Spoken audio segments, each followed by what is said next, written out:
everyone. Okay, so today I am going to make a cooling foot scrub.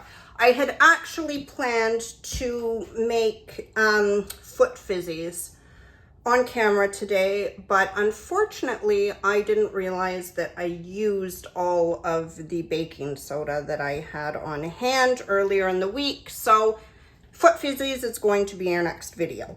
I'm doing, just to wrap up this unit in the next week, a few foot product gifts that you could easily make for Christmas. The goal of this was to be kind of easy products. And then I am going to do a post for you guys to kind of pick what we'll move on to next. I do have a few more anhydrous body butters I would like to get up for you guys.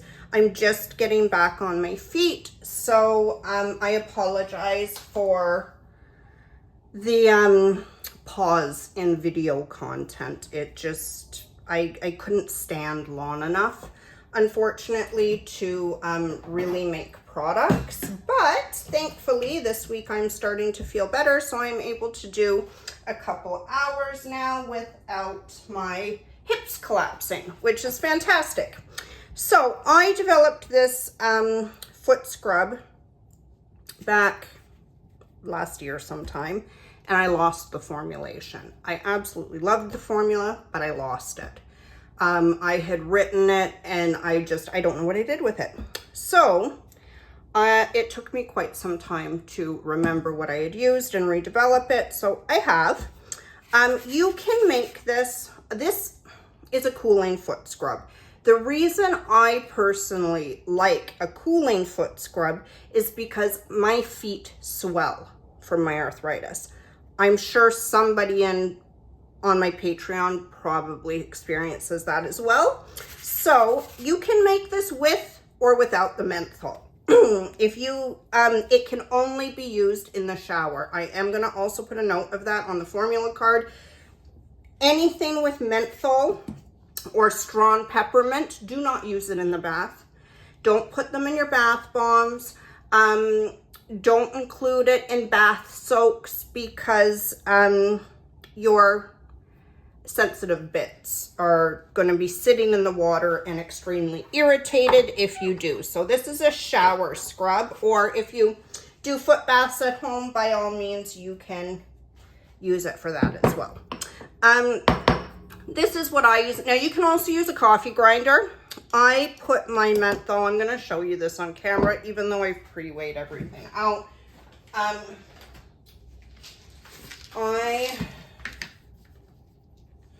use one of these just because my coffee grinder I use for making makeup. So I happen to get one of these for a really great price, and it's just stuck with me. So I use this, and then the thing with menthol is you really want to crush it up. If you don't, it's not going to dissolve nicely in the product. You will end up with icicles and crystallization, which you don't want. Sorry if the camera's shaking from this, but it happens. So now you could go on to use peppermint essential oil as well if you want it really cooling, or you could use fragrance as well. So you might want to wear a mask if you're sensitive to menthol scent. When it's warming up, you might want to wear a mask while you heat this one, because it does really, if you've got a cold and you can manage to stand up and make this, it will clear your sinuses out.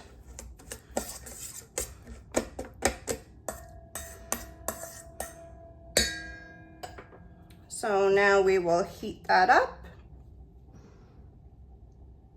Hey everyone, okay, so I warmed it up and popped it in the fridge. I've let it cool, and it hardens up a little bit.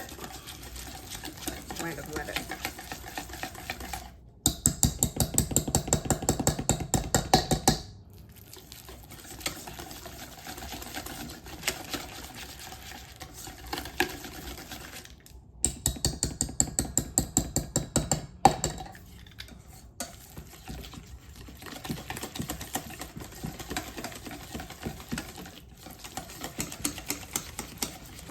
I always do I just did a 100-gram batch. I always do a really small one for the videos just so that they don't take too long to heat and cool.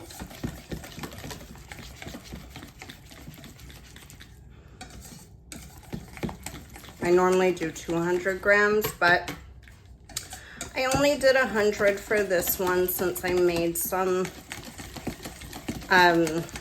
last month, and I've got enough for my own needs already, so I just whip it together. You can see it softens right up.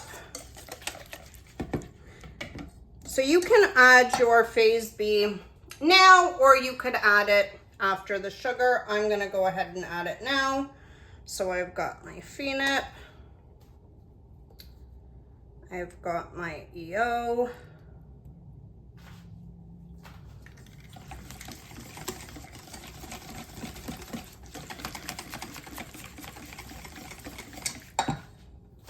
and I've used peppermint essential oil, and I was trying to decide on what I wanted to complement it with.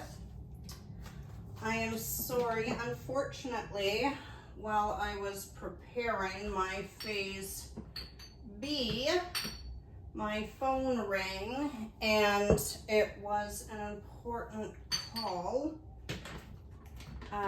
So I didn't get to weigh all of it out, but I will do that right now quickly.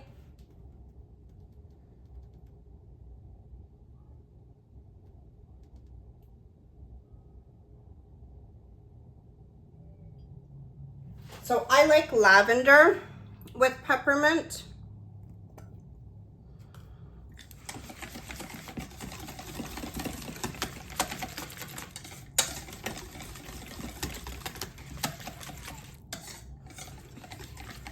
But you could use whatever you want. You don't even have to use essential oil. You could use fragrance. If you've been following me for any amount of time, you know I prefer fragrances.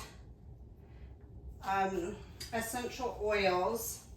I do love essential oils for some things. Like I love them for hair oils. I love them for some shampoos. I'm not crazy about, I'm not a scent person. I struggle with, here's my vitamin E. I struggle with scents.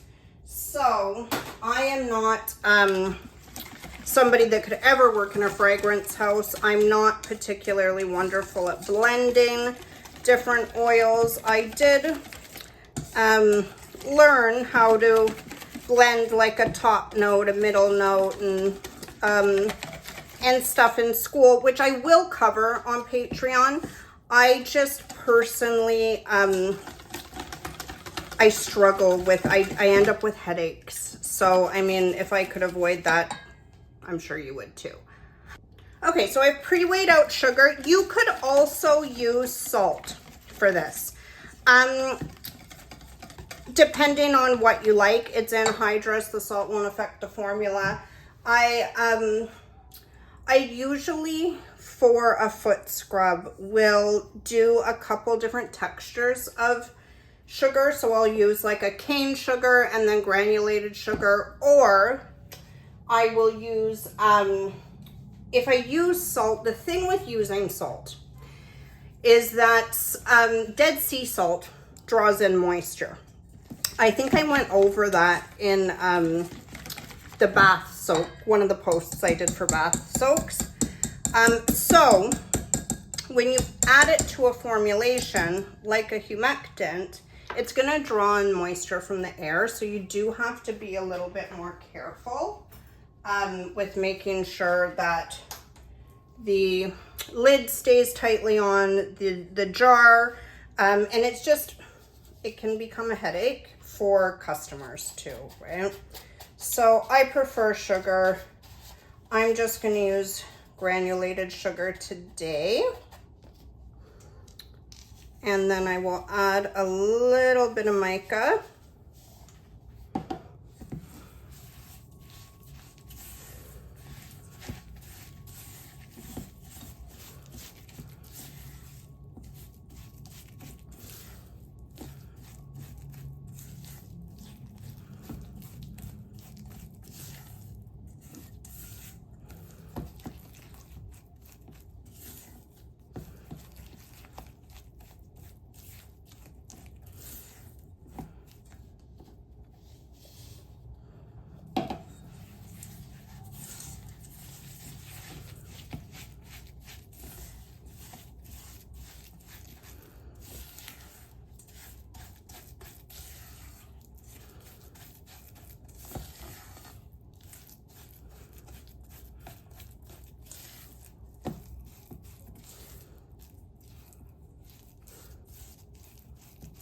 So this is at 125 grams per 100 gram batch.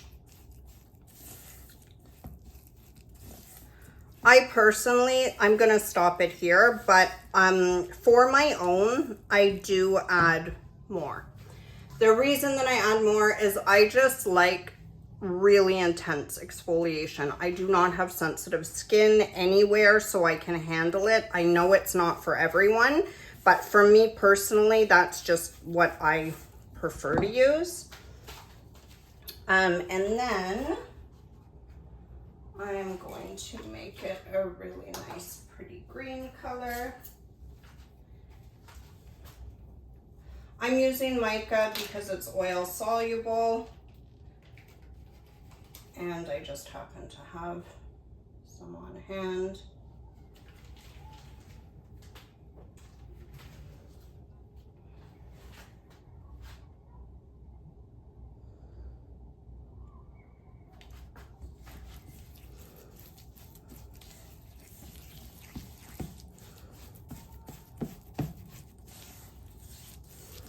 Now, when you make a formulation with menthol or with peppermint EO, and when you want it to have that cooling effect, let it sit for at least a few days before you use it. I notice such a difference when I do that.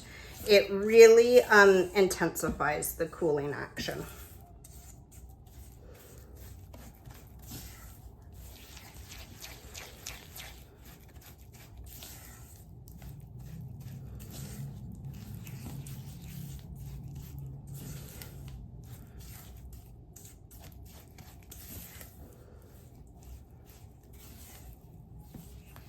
Now, keep in mind, this is an anhydrous scrub.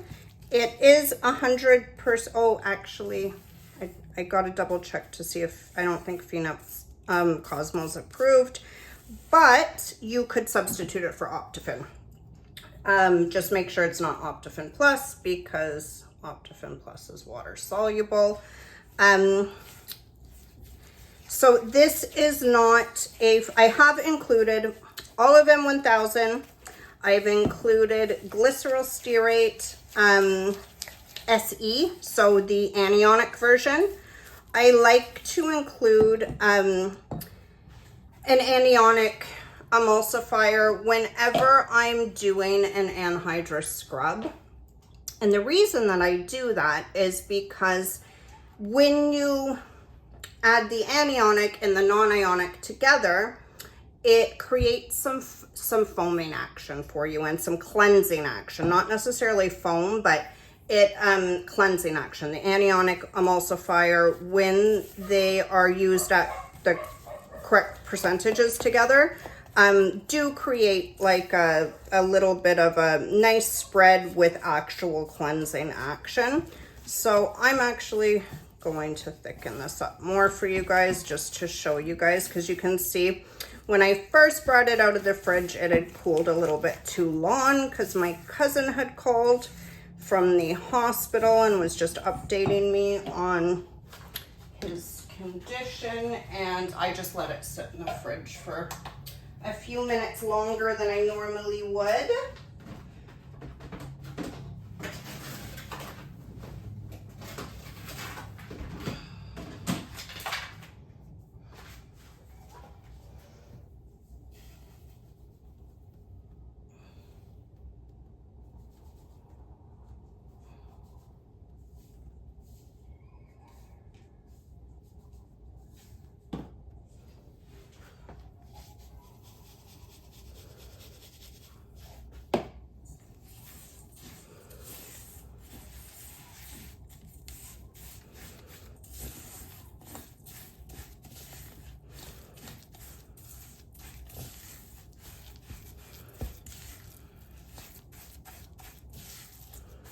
There we go. That's more how I like it.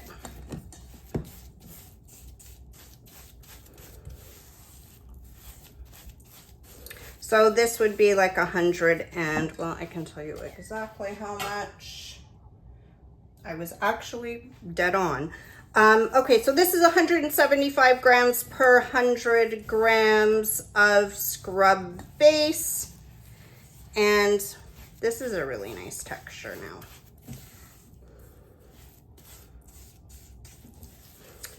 I will do a quick little demo for you. Let me just pause the camera and get my little demo bowl out. Okay, so we are going to do a demo of the scrub we just made. It's not distilled water that I've put in here. It's just regular old water. I'm going to just scoop a little bit out so I'm not putting my fingers in there. You can see I've just scooped a little bit out. So,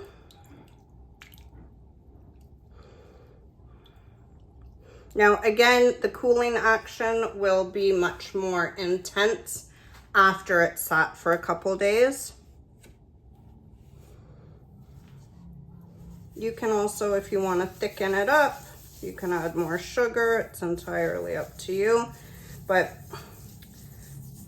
this is like a really intense, again, this is not a body scrub. This is for your feet. So I'm doing the best I can. I'm gonna save you from, my feet haven't been done in a long time, so I'm not gonna put them on camera and embarrass myself right now. They have been the last thing on my mind after having this procedure done on my back. I have been in pretty rough shape.